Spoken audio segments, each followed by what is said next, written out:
BJP national কংগ্রেসে যোগ দিতে ত্রিপুরা প্রদেশ সভাপতির নেতৃত্বে এক ঝাঁক নেতা-নেত্রী উড়ে গেলেন দিল্লি। রাজধানীর মিলনচক্র এলাকায় এক অজ্ঞাত পরিচয় ব্যক্তির মৃতদেহ উদ্ধার। মৃত ব্যক্তি ভবঘুরে বলে অভিমত এলাকাবাসীর। ধর্মনগরে দুটি বাইকের মুখোমুখি সংঘর্ষে আহত দুজন, এর মধ্যে একজনের অবস্থা আশঙ্কাজনক বলে জানিয়েছেন প্রত্যক্ষদর্শী। এখন থেকে ন্যায্য মূল্যের দোকানেও পাওয়া যাবে ঘি, দই, পনির। মুখ্যমন্ত্রীর হাত ধরে আনুষ্ঠানিকভাবে এর সূচনা হয়। মুখ্যমন্ত্রীর হাত ধরে প্রজ্ঞা ভবনে শুরু হলো রাজা রামমোহন রায় ভারতীয় রেনেসাঁর জনক শীর্ষক দুদিনব্যাপী আন্তর্জাতিক মানের সেমিনার। চণ্ডীগড় ও দিল্লিতে কৃষকদের উপর আক্রমণের প্রতিবাদে আগরতলায় বিক্ষোভ দেখালো একাধিক বামপন্থী সংগঠন।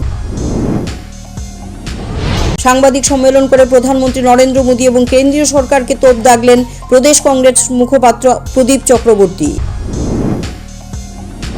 বিজেপির উদ্যোগে জোলাইবাড়ির ঠাকুরছড়া এলাকায় গ্রাম চলো অভিযান অনুষ্ঠিত। কর্মসূচিকে ঘিরে মানুষের মধ্যে ব্যাপক সাড়া। মসজিদের রাস্তা নিয়ে রক্তক্ষয়ী সংঘর্ষে ৭০ বছরের বৃদ্ধা সহ আহত ৫। ঘটনা কমলাসাগরের মিয়াপাড়ায়। আহতরা জিবি হাসপাতালে চিকিৎসাধীন। কলকাতা থেকে আগরতলাগামী কাঞ্চনজঙ্ঘা এক্সপ্রেসে মালিকহীন ব্যাগ থেকে ৬৬,৫৭,০০০ টাকা উদ্ধার।